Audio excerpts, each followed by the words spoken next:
Assalamualaikum warahmatullahi wabarakatuh. Hordoftoota kabajamtoota amaanaatu akkam jirtu Umataa Qashxii jirtu baga jiraattan isin jecha akkasuma rimanti bilaas shamaar kafuun obboleen kiyya hunda keessanu salaamtaan diitaan irraa qade bakka isin jirteetti sinaara qabdu isin jecha welcome family baga nagaan dhufteni warri mana kanaaf haaraa taatan like subscribe godhuun dagatinaa isin jaa warri family kee taatan ammoo like godhuun dagatinaa isin jaa arra maaliin qabadee isin dhufe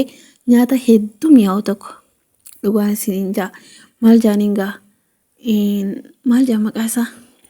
mbiqoni malala isin hedduu mi'aawu wallahi dagadhee jira asitti shurba firii lama godhee Miauu Tokko jarri guyyaa irraa kun jimmata manatti hafxiruun deemanii nyaata godhu deemu kana wallahi laalaa godhadhaa okay akkuma gartan dura irratti filfil baaridii fi qullubbii baqduunesii fi lukkuu ciradhee jira jechuudha asitti immoo shungurtaan xiqqoo wanna taanaan lukkuu fi qullubbiitti naqee sanboota lukkuutti naqee jechuudha asitti immoo baharaataa fi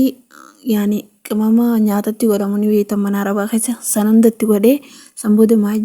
maajuun firii lamatti godhee jechuudha asitti jaayisa godhee garuu immoo waanan wanti itti maruuf deemuufu dirqama yaani wanni ta'uu qaba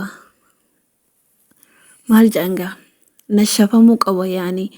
xiqqoo qoruu qaba isiniin jechuu barbaadeeti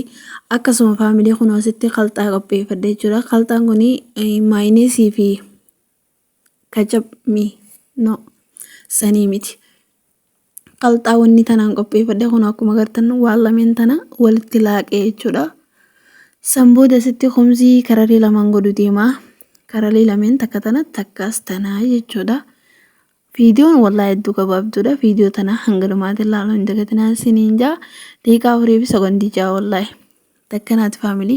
asitti kun lukkuu qopheeffadhee asitti khas qopheeffadhee sanboota baxaaxis firii lamaas xabbasadhee jira jechuudha kan inni ittiin maru